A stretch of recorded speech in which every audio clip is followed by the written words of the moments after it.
They started a series of provocative and harmful deeds publicly. The most wicked amongst them were the tribe of Banu Kainuka, who lived in quarters within Medina named after them. As for jobs, they took up goldsmithery, blacksmithing and crafts of making household instruments. That is why war weaponry was available in large quantities in their houses. They counted 700 warriors, and were the most daring amongst the Jewish community in Arabia, and now the first to breach the covenant of cooperation and non-aggression which they had already countersigned with the Prophet, PBUH.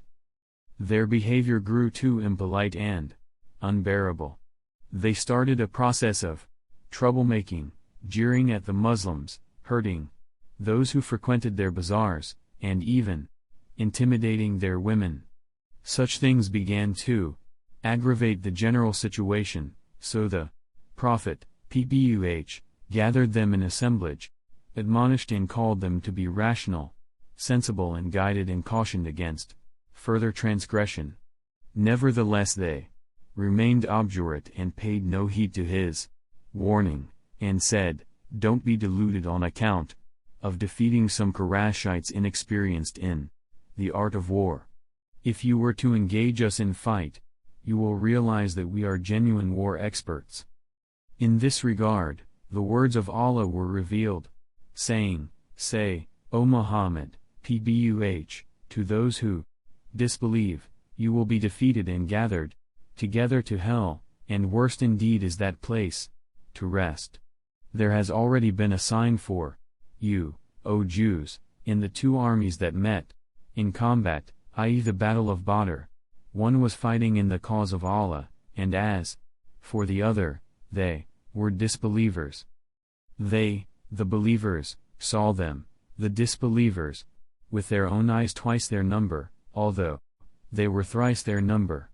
And Allah supports with His victory whom He pleases. Verily, and this is a lesson for those who understand." Al-Quran 3:12, 13. Sunan Abu Dawud with Al-Mabud 3:115. Ibn Hisham 1:552. The answer of Banu Kainuka amounted, as seen, to war declaration.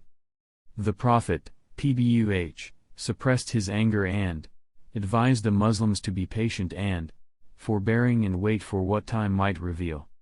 The Jews went too far in their transgression, presumptuous behavior and licentious practices. One day a Jewish goldsmith provoked a Muslim woman whose genitals become uncovered when he had tied the edge of the garment to her back. A Muslim man happened to be there and killed the man. The Jews retaliated by killing that Muslim.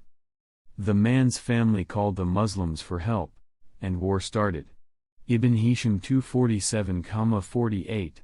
On Saturday, Shawwal 15th, 2 the Prophet, PBUH, marched out with his soldiers, Hamza bin Abdul Muttalib, carrying the standard of the Muslims, and laid siege to the Jews' forts for 15 days.